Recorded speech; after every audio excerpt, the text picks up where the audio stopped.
Hey everyone, in this video I'm going to show you how to create a sequence double exposure photograph piece. So the first thing I want you to do is open Snapseed, and then you want to add an image to be able to edit from. So tap anywhere on the screen, open from device, and obviously our last few lessons we've been taking sequencing shot of your stop motion photography piece. So we're just going to use those same images to create those sequencing piece. So start with the first image that you took for that sequencing piece, and then select tools, and then scroll down, select double exposure. And then to add image, press the plus button at the second icon. Then you select the next sequence of that image.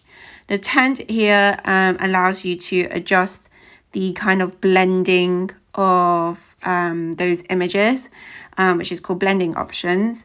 But in this case, just keep it at default. The third icon here with the ink droplet is to show how opaque you want that photo to be.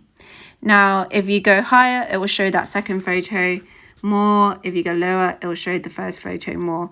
So here I want it to be kind of merged together. So I'm just putting it just below halfway point mark.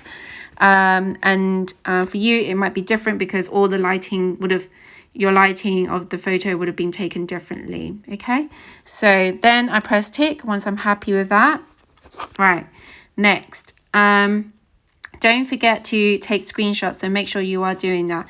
So I'm gonna go to tools again, and I'm gonna go to double exposure, and this time I'm just gonna take a screenshot of what I'm doing here. And then make sure you add another image of the next sequence of that image. So it's more like my hand is starting to open up. Then what you want to do is keep it at default. Then on opacity, you want to lower the level of that image to not be too overpowering from the original image, because it can get a little bit confusing. And if it gets a little bit confusing, it will be harder to focus on the image itself. So try to consider the composition, the kind of edit that you're kind of making from here. So what I'm going to do is kind of move my hand a little bit up where my thumb is sort of connected on that side. But the only problem is you can see that the annoying thing is that line around the edge. That's okay. I'm going to show you how to remove it. So I'm just going to leave it at tick because I'm happy with the placement. It's just the edge of that image is distracting. Okay. Now, on the top row, you've got edits button, which is the arrow facing back. So select that, then select view edits.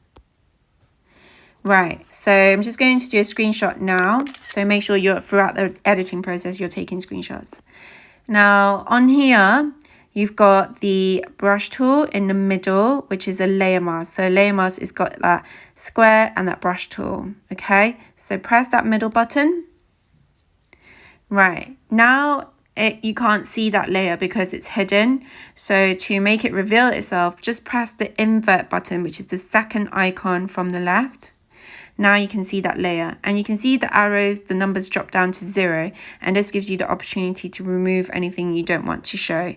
So press the eye icon on, so it turns things red, and this way you know where you have sort of painted on.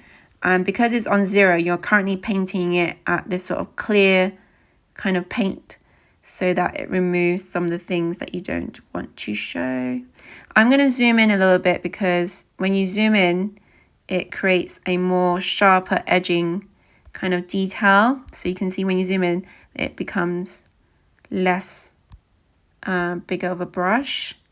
And when you zoom out, it becomes like a softer kind of brush. And sometimes this is good for when you just want to get a specific detail. So I'm going to zoom out now. Press the eye icon to reveal your edits so far. And that to me looks pretty decent. The only thing is that's distracting me is probably the thumb. So what I'm going to do is zoom in and just using my arrow to 100. So just tap that down and just paint it back in those information. And if that line starts to pop, you just remove those lines like so, and just make it blend out a little bit better. There we go. And now this way it looks a little bit more in tune with the kind of look you're trying to achieve. And that's about it really. Hopefully that helps. And then you just press the tick button. I'm just going to do another screenshot now because I've did a layer masking tool, which is worth mentioning when you're annotating your work. Here we go.